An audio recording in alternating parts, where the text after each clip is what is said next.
This is CGTN, China Global Television Network.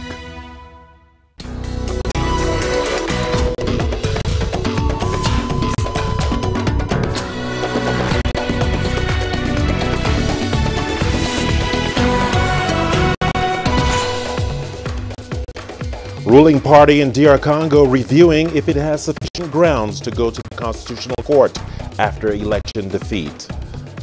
UN raises concern over a rising number of extremist attacks in West Africa and the Sahel region.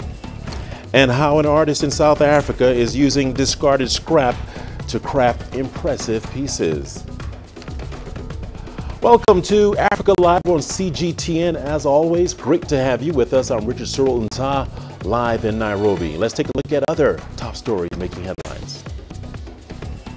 Acacia Mining is fined over $100,000 as its fallout with the Tanzanian government continues. And beauty stereotypes challenged by a rising number of men who are conscious of their appearance. All right, we begin the broadcast in the Democratic Republic of Congo, where the ruling party has congratulated the Congolese people for a peaceful voting process.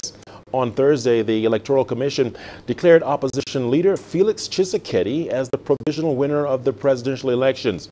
The ruling party's candidate, Emmanuel Shadari, came in third in that election. The People's Party for Reconstruction and Democracy says it's considering whether it has sufficient grounds to go to the Constitutional Court to review the results. With respect to the institutions, our group is pulling together all the elements to understand the Electoral Commission results and possibly to consider seizing the Constitutional Court. The election results are what they are. They will be confirmed by the Constitutional Court. So we have 10 days, if we have any complaints, to go to the Constitutional Court and tell them what our complaints are all about. We don't agree with the percentage that our candidate got, which means that the numbers that were given, we think that they could be improved. The delay of announcements of poll results had led to speculations that the final tally would not be credible. Supporters of opposition leader Martin Fayulu believe that he won the presidential election. The supporters gathered on the streets of the capital, Kinshasa, to protest the election outcome. Meanwhile, the UN Secretary General Antonio Guterres is calling for peace to prevail in the Democratic Republic of Congo. The UN envoy is calling on all stakeholders to uphold the responsibility of preserving stability and democratic practices in the DRC. He also reaffirmed the UN's continued support and commitment for the consolidation, peace, stability, and development in the DRC. The Secretary General calls on all stakeholders to refrain from violence and to channel any eventual electoral disputes through the established institutional mechanism in line with the Democratic Republic of the Congo's constitution and electoral laws. Meanwhile, thousands of Felix Tshisekedi supporters poured into the streets in celebration after the opposition leader was declared the provisional winner of the presidential election. Let's take a closer look. From Goma to Bukavu and the capital Kinshasa, even the volatile North Kivu region was not left out. For supporters of Felix Tshisekedi, the announcement by the country's Electoral Commission is worth celebrating in a big way. And they did it in their thousands through song and dance. I have tears in my eyes. We have voted in Mr. President. I have nothing to say. Tshisekedi was voted in as President of the Republic. We must salute his simplicity, modesty, and humility. Yesterday I called him my party's president. From today, I will change what I call him. I now call him the President of the Republic of Congo. And for us, it's a great joy. For us, it's an honor. To some, Tshisekedi's win, if confirmed, opens a new chapter in the DRC's history. This day represents a historical moment, the first peaceful transfer of power between the outgoing and the incoming president. This is a great day for us in new DPS. We are confident that the results announced today will lead us to victory. There is no need to worry for us. We are already partying. This day is a party for us and should be called Victory Day. It is a day that UPDS rescued the country after suffering for 37 years. Today, I believe that those who fought for our democracy will see the light. Tshisekedi's win must be confirmed by a constitutional court in 10 days. If upheld, this will be the end of a long journey to an election that was marred by chaos and delays. The late Patrice Lumumba remains the only leader of the DRC to rise to power through the ballot in 1960. He was assassinated 7 months after his election. Hlonela Lupuwana, CGTN. Well, there's been plenty of reaction across the continent on the Democratic Republic of Congo's election results. Ugandans have praised the democratic transition in the Central African nation. Tshisekedi Felix, the incoming president of the Democratic Republic of the Congo, what is going to be his first assignment? His biggest task should be consensus building, consensus and confidence building. Consensus because so many people disagreeing among themselves. We're very happy that there is no conflict right now. We are happy that an opposition candidate that was fronted has been elected, and there seems to be no dispute. Now that there is an emerging challenge of contestation, let it be resolved, let results that are being challenged be challenged, and then it is done with. For us, we should be grateful that in the neighborhood, we need a country that is stable. Now that he has been declared, he carries a huge burden of resolving the unresolved issues, stabilizing the DRC, because the DRC has become fundamentally important in this region. Instability in the DRC is instability here. So we wish him the very best. Well, earlier we spoke to Yusuf Sarankuma, a political analyst based in Kampala, to give us more insight into the Democratic Republic of Congo's election results. Well, firstly, every time we focus on international sanctions, we forget the activists on the ground who have done an incredible job mounting pressure onto the ruling government and Kabila himself to stand down. I mean, he tried to manipulate the election, the constitution and change it so that he can stand in at the time. But plenty of work was done by the Congolese to make sure he doesn't stand again. I think we need to pay attention to those people who are the active players on the ground. The EU played a part, but we need to pay so much attention to the Congolese. But also, credit to Kabila that, you know, other presidents would have chosen to stand in and meet violence against the Congolese, but he opting to stand down, I think, is a positive for him and also victory to the Congolese. In the immediate aftermath of the election, we do expect Tshisekedi to reach out to all the candidates who passed in the election. The good thing is that he has the blessing of the ruling party. Not the blessing necessarily, but the ruling party has been able to endorse his victory to say we concede defeat. I think that's a positive. And now that the other members of the opposition are still reluctant to concede defeat, I think he has a job to reach out to them and say, we need to build this country afresh. I think it's a positive for their democratic credentials and they have so much work to do, consolidating what they've achieved so far. So he has a job of uniting the country in the immediate aftermath of the election. The first task ahead of the president-elect is to consolidate the democratic victory that has happened to the country and make sure he brings the country together, especially uniting the major opposition party, which is backed by credibly people who have been in politics in Congo for a very long time. He has that job, that the immediate thing he has to do is to unite the country and move forward. But then the second, which I think is most urgent, is the promise that he himself put on the table, ending poverty in the country. Well, not ending, but lifting many people out of poverty. Because, you know, this is the richest country on the African continent in terms of minerals. But it has also staggering levels of poverty. So right now, as we move forward after the election, he has a job to do, especially making sure that many Congolese are moved out of poverty. You know, you could say that so much international interest in Congo has led many Congolese into poverty. So he has a job to do, play with the international interest, but also make sure that the country's minerals are put to the better use of the Congolese. Turning to West Africa, Nigeria will be holding elections in 6 weeks' time. Previous elections in Africa's most populous nation have been marred by fraud and voter rigging allegations. So a new voter card has been introduced. The Permanent Voter Card, or PVC, is machine readable with enhanced security features expected to eliminate the risk of voter fraud. But there are concerns over whether voters will get hold of these cards in time. CGTN's Samson Omale reports. Over 8 million Nigerians have yet to pick up their permanent voter cards, or PVCs, which has officials worried. If you have a massive number of people without their PVCs, it's certainly going to create a lot of confusion, a lot of, it will impact on the election. The PVC is more important than your ATM. In Plateau State, north central Nigeria, the voting population is about 4.5 million. At this collection center in the city of Jos, over 300,000 voters' cards are yet to be collected. For some, having a card means casting a real vote.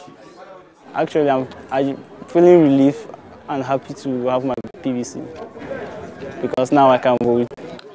Okay, I've just gotten my PVC and I intend voting the next governor and the next president for Nigeria. But not all prospective voters are happy. This is my first time I'm going to vote, but I'm not excited voting because with all the experience people have been telling me about, even if you vote, it's not that they count your votes. For the past 6 months, I've been coming for my PVC card till date. I haven't gotten one. I mean, it's really, really frustrating. I've been here since morning. Steve Aluko is a civil society activist and an election observer. He's worried voters will be slow to collect their voter ID cards, exposing the election to voter fraud and a sense their vote no longer counts. It sure means that something is wrong about the voters' education. And it could also spell doom for the election. It could also lead to voters' apathy.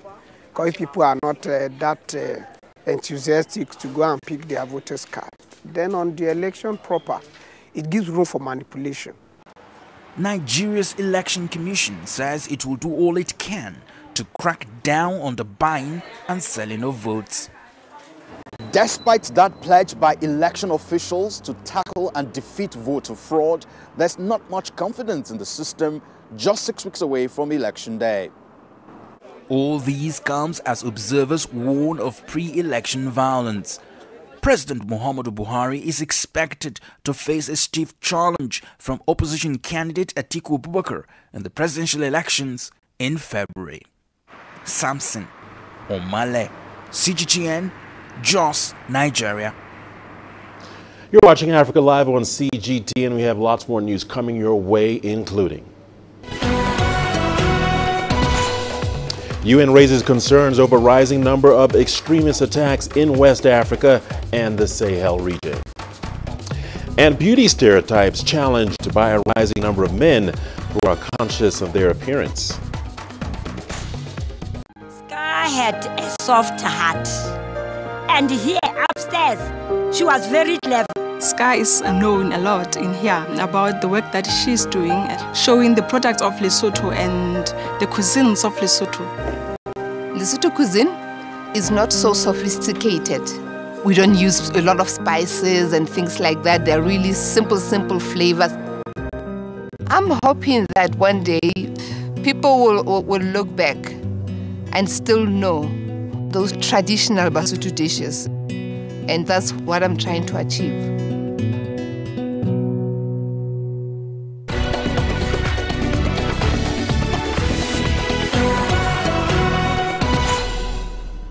Welcome back. The U.S. envoy to West Africa and the Sahel, Mohammed Ibn Chambas, warns that rising number of extremist attacks in the region is undermining recently made gains. Chambas was briefing the UN Security Council and spoke of democratic consolidation in the region.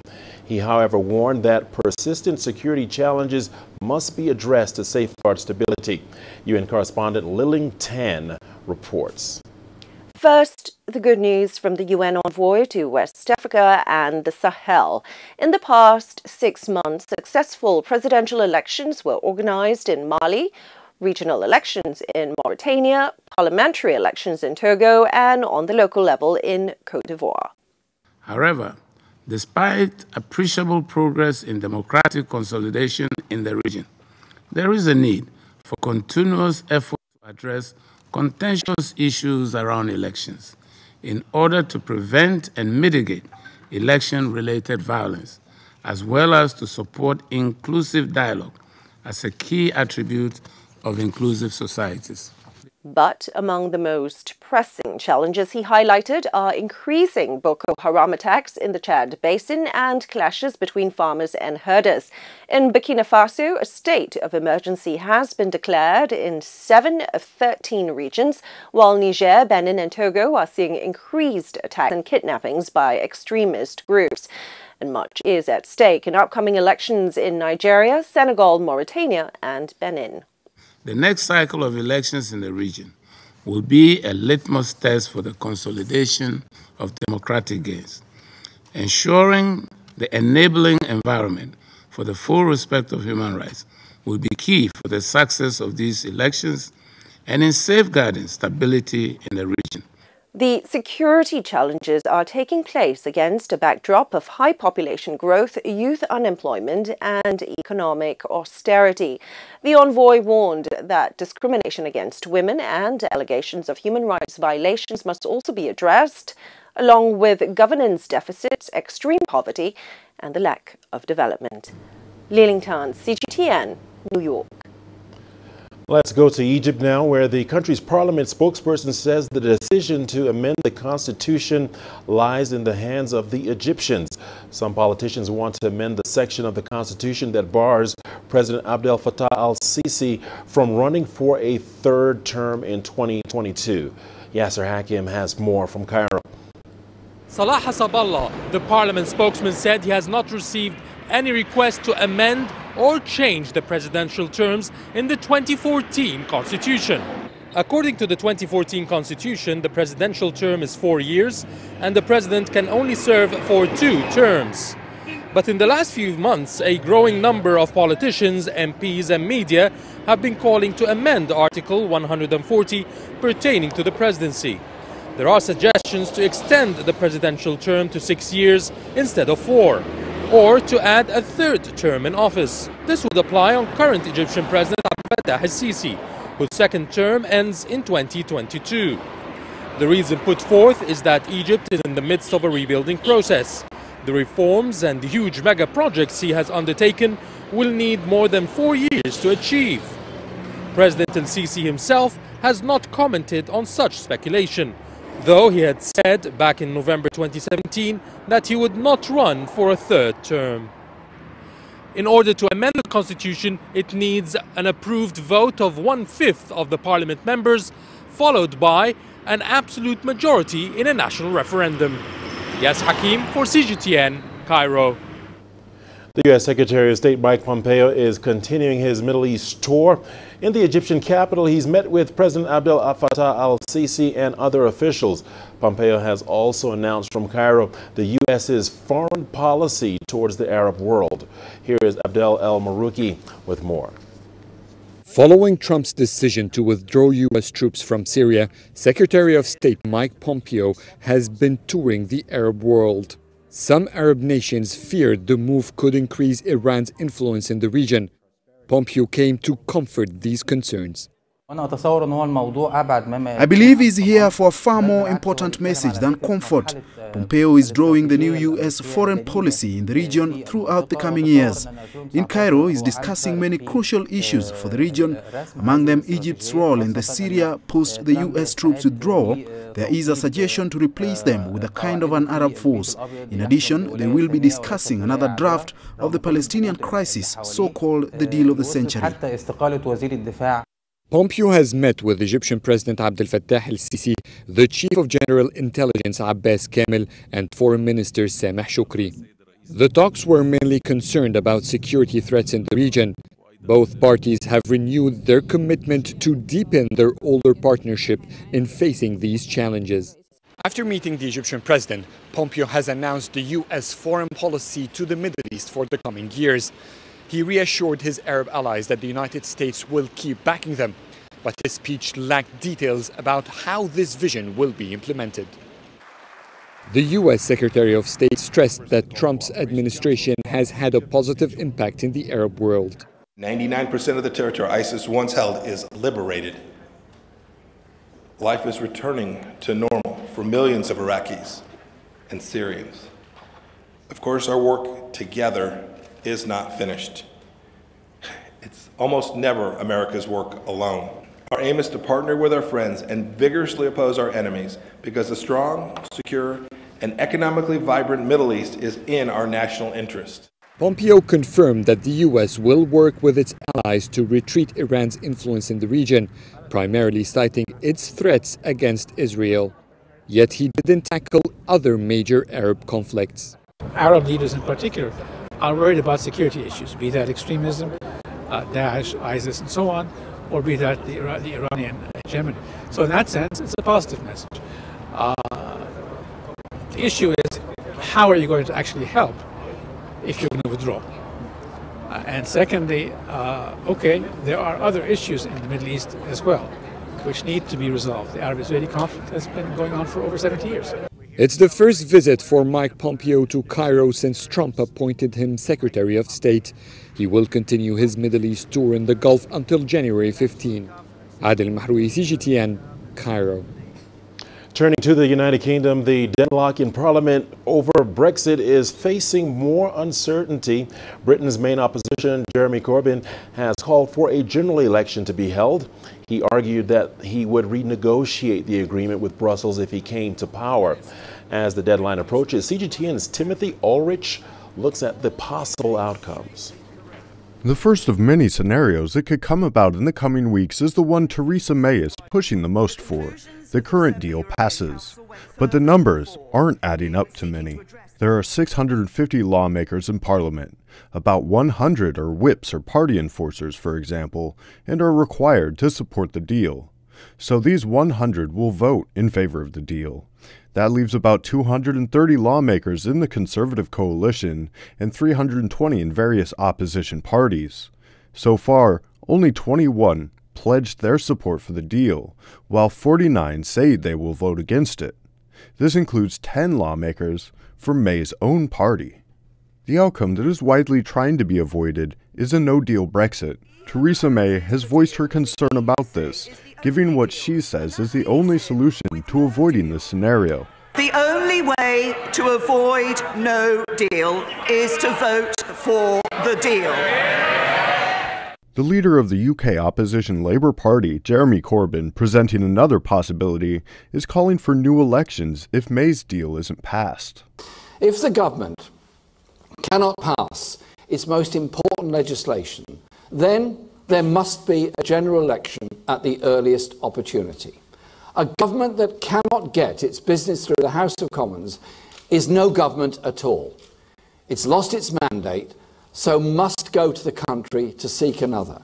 A recent Sky poll says the public is not backing this route, however, with 45% saying they would oppose a new round of elections. Only 37% say they would support this. A second referendum continues to be a possibility that hangs over Brexit. The People's Vote, a campaign that pushes for another referendum, called on lawmakers to include this in the Plan B motion May faced earlier this week. This could gain traction, as a YouGov survey published on Sunday shows that a majority of those polled would vote to remain. Many from May's Conservative Party have called for a fifth scenario, renegotiations with the EU. But this was before the European Council's president, Donald Tusk, said this option wasn't on the table. Tusk reiterated this to May when she met to make her case with European leaders last month.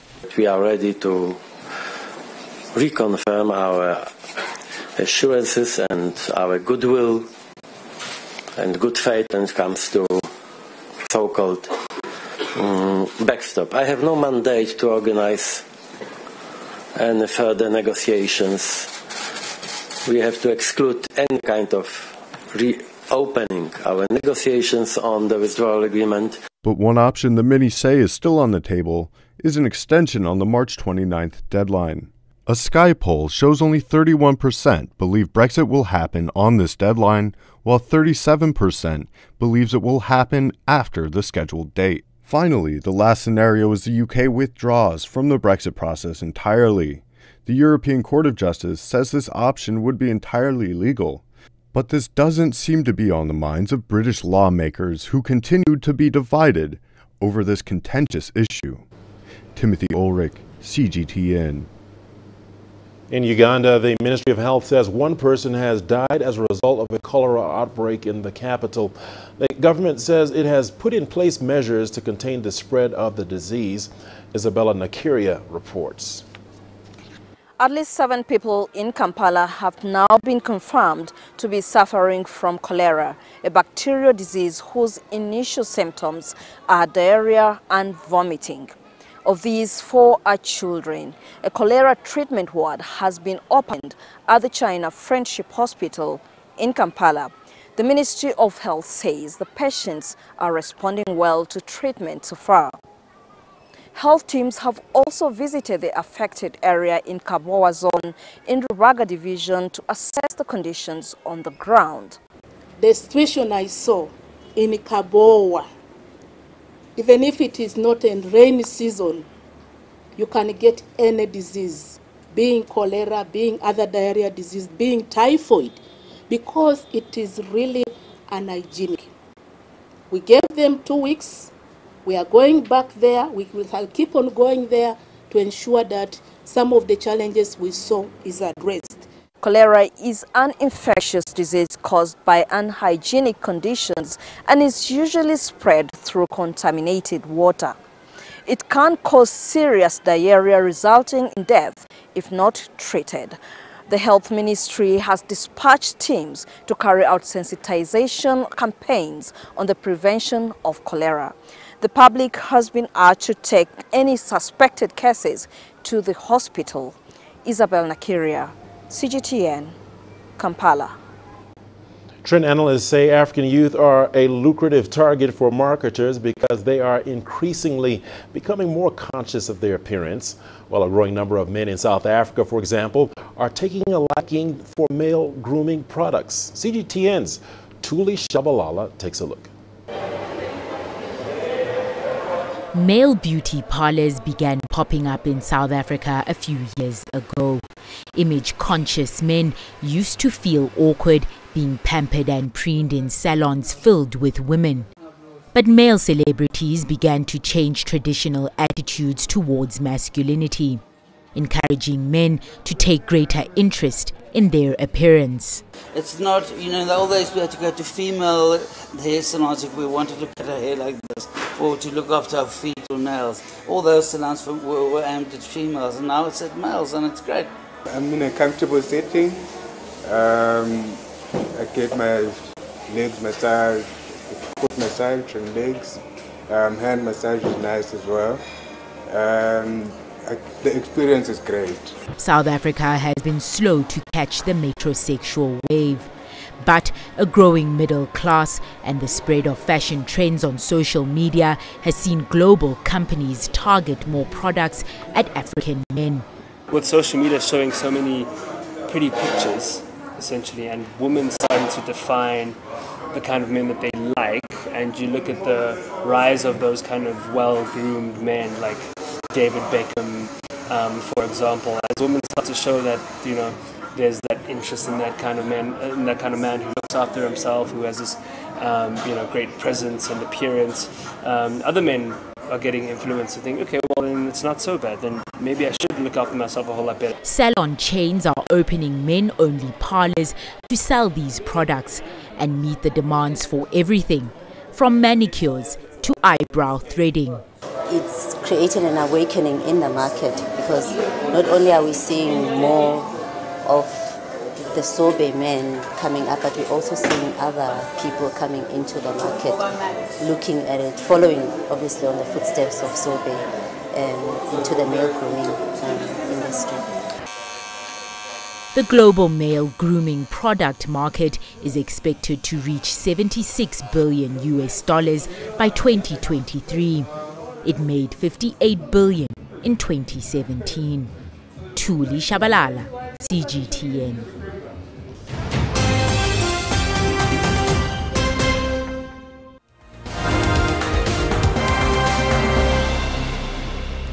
And here's a recap of your top stories. In the Democratic Republic of Congo, the ruling party has congratulated the Congolese people for a peaceful voting process. On Thursday, the Electoral Commission declared opposition leader Felix Tshisekedi as the provisional winner of the presidential elections.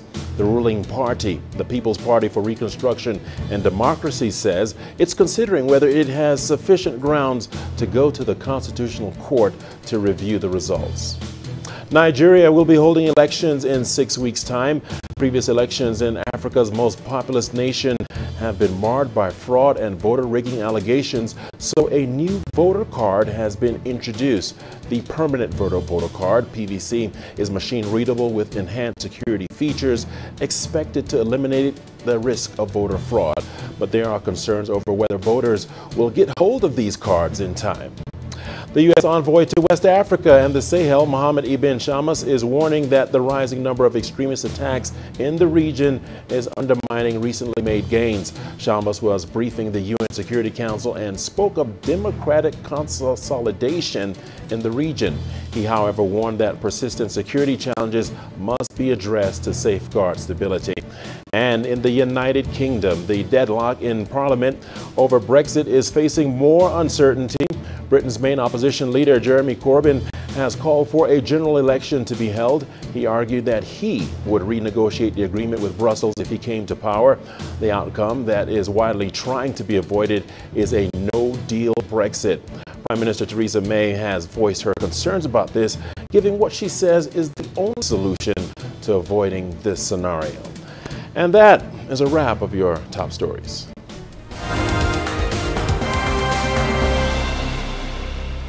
All right, time now for a short break, but let's take a look at what's ahead.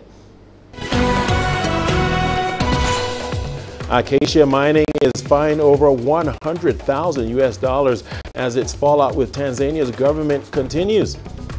And the African Union confirmed it's on course to roll out the African passport in 2019. Africa is the nexus of enterprise, and global business will tell you why it matters. From the mega investment projects to multi-billion-dollar mergers and acquisitions. Africa today collects, just in terms of revenues from taxes alone, $545 billion a year. If you take 10% of that and you devote it to the energy sector, problem solved. All this on Global Business, weekdays at this time on CGTN.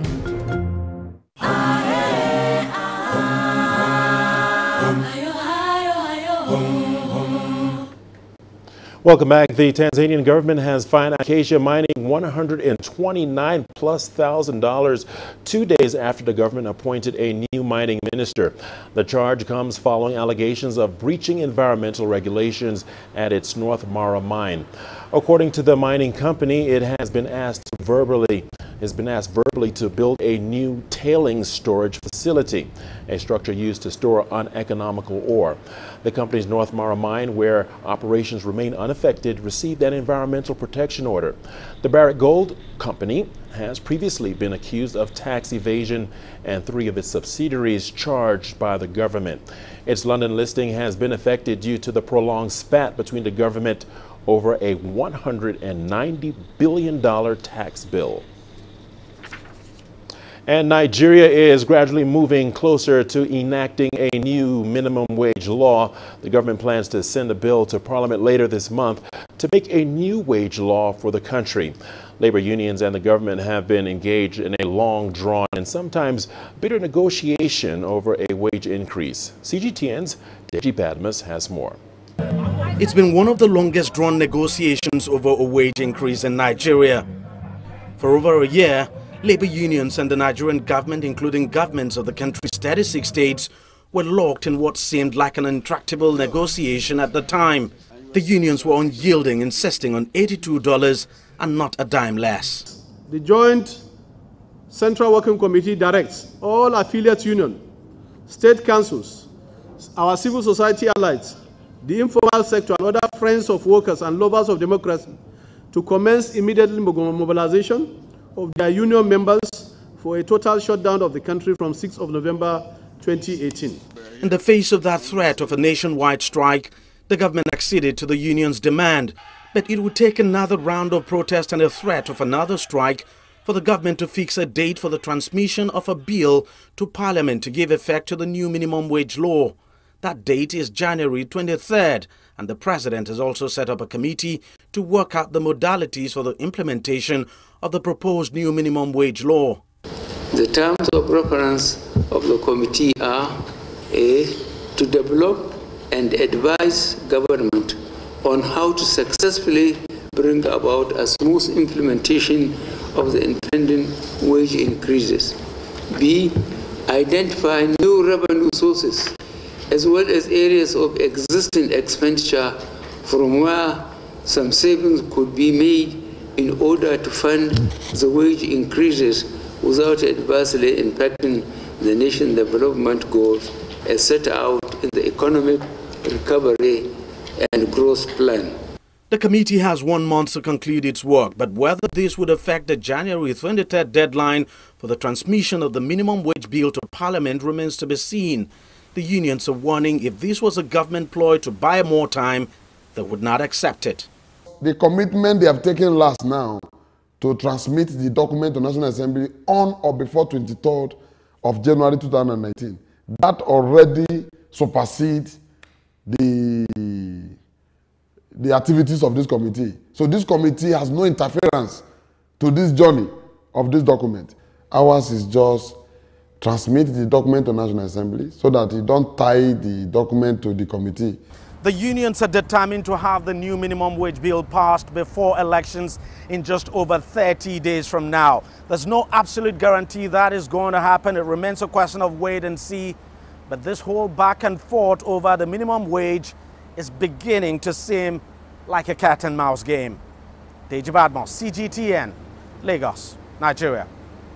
The African Union has announced it's on track to issue a new African passport to promote trade and free movement of people within the continent. The Commission said the issuance of this document is its top priority for 2019. CGTN's Jerem Chala has more. The details of the new passport are set to be revealed at the African Union's forthcoming summit. But according to officials, the continent is working to achieve the plan starting from this year. And the travel document will have huge benefits to Africans. To free the economic space, to institutionalize political relations between neighboring countries, sharing costs, realizing how close you are as brothers, for instance, Ethiopia and Eritrea. The sudden easing of the tensions has increased business. Ghana and Cote d'Ivoire, for instance. Between Ghana and Cote d'Ivoire, together, they have about 80% of the world cocoa production. If they operate together, they can affect the price. They can decide together to have factories along those borders, and then people who have been on various other sites will begin to operate together and recognize and re-achieve the integrity which eluded them for years. They are now beginning to recognize their very common Africanness. So, there are changes taking place, and I think it's for the better. Officials at the African Union believe the passport will address the decades-old problems which emanate from the 1984 Berlin Conference that created the African borders. Those borders which cut across families, ethnic groups without consideration, without consultation, are still with us. And those borders mark the origin of the African state. The African state as it is today is along the lines of the borders drawn up in 1884-85. So the reason that the business of African Union, barely reduced to brass tacks, is trying to disentangle those knots that we're tied into. The AU started a partial rollout of the Africa passport in July 2016. Back then, priority was given to heads of state and ministers. As of June 2018, The passport was planned to be rolled out and ready for use at borders worldwide by 2020. So now the AU says further details on the design, production and issuance of the new Africa passport will be unveiled at the 32nd summit of the AU in February here in Addis Ababa. If and when implemented on time, the step aims to unify all Africans and encourage their movement within the continent, as well as empowering countries with weak passports. Nta, CGTN at the African Union headquarters in Addis Ababa. A group of young Ugandan entrepreneurs have set up a cycling business with bamboo bicycle frames at the heart of it. They are offering cycling enthusiasts a cheaper, sturdier, and greener alternative to ordinary bikes. Hop on as CGTN's Slonella Lupawana takes us for a short ride. Bamboo may be nature's perfect plant, but a group of young entrepreneurs in Kampala are changing the odds of that tale. At a workshop in the heart of the city, Nordin Kasoma is inspecting one of his company's handmade bicycles. While many people cannot believe that bamboo is strong enough to carry someone's weight, Nordin and his team say bamboo is the perfect material to make bicycle frames. When it comes to the bamboo bicycle and riding, especially on the off-roads, it's really comfortable. One, bamboo is flexible. Due to that flexibility, it gives that kind of shock-absorbing property. When you're riding, especially on the off-roads, the bamboo is soft, tries to absorb the shocks that you're passing through, other than steel or aluminium. Known as Bugali Bikes Limited, these young men in this small self-made company recycled damaged steel bikes and replaced the frames with bamboo. Each one of them is handcrafted into a beautiful, unique and highly functional bicycle frame. The bamboo plant is first dried and treated with insecticides for several months before being used. It takes them about a week to assemble a single bicycle. We get geometrical diagrams of different types of bikes and different sizes. We normally make mountain bikes, city bikes, and travel bikes, and then we have the road bikes, the racing bikes. So every type of bicycle has different geometry and different sizes. I think it's even a cheaper option, because if you went through importing a carbon frame, the taxes and the like, you suddenly may buy two of these. The cost of a single bamboo bicycle ranges from about $350 to $450, and that depends on its size and design. Bicycles have been featured in various tournaments for decades, and these young entrepreneurs are hoping that their small factory will someday expand and open doors for bicycle tourism in Uganda. Slonella Lupawana, CGTN. You're watching